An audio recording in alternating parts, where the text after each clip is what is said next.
The Pharisees and the scribes were the religious leaders in Jesus' day, along with the priests. And through the years, the oral tradition of the rabbis was written down.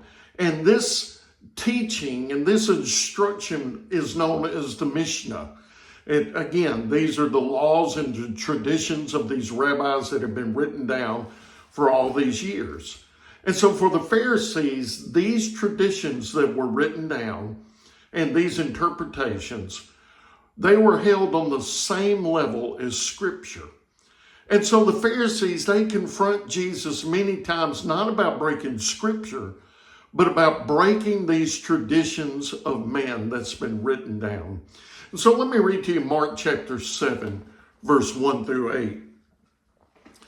The Pharisees and some of the scribes who had come from Jerusalem gathered around him. They observed that some of the disciples were eating bread with unclean hands, that is, unwashed hands. For the Pharisees and all the Jews do not eat unless they give their hands a ceremonial washing, keeping the tradition of the elders. And when they come from the marketplace, they do not eat unless they have washed. And there are many other customs that have been received and keep, like the washing of cups, pitchers, kettles, and dining couches. So the Pharisees and the scribes asked them, "Why don't your disciples live according to the tradition of elders, instead of eating bread with ceremonially unclean hands?" And he answered them, "Isaiah prophesied correctly about you hypocrites, as it is written, 'This people honors me with their lips, but their heart is far from me. They worship me in vain, teaching as doctrines human commands. Abandoning the command of God, you hold on to human tradition.'"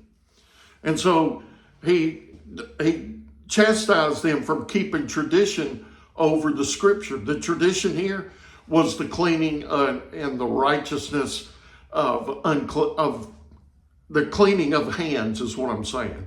And this cleaning of their hands equated that they were righteous before God. I believe that they were fooling themselves into thinking that if I wash my hands in this ceremonial way, then I'm going to have righteousness with God.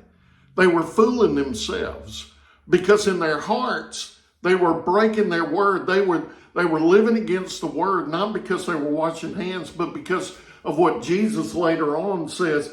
He says, "You defile yourself from within with your sexual immoralities, your thefts, your murders, your adulteries, your greed." They were worried about the traditions of man washing the hand, but they were not worried about Scripture and living in this way. And so I think it's a reminder to ourselves to examine ourselves, to make sure that we're living by the word and not the traditions of man.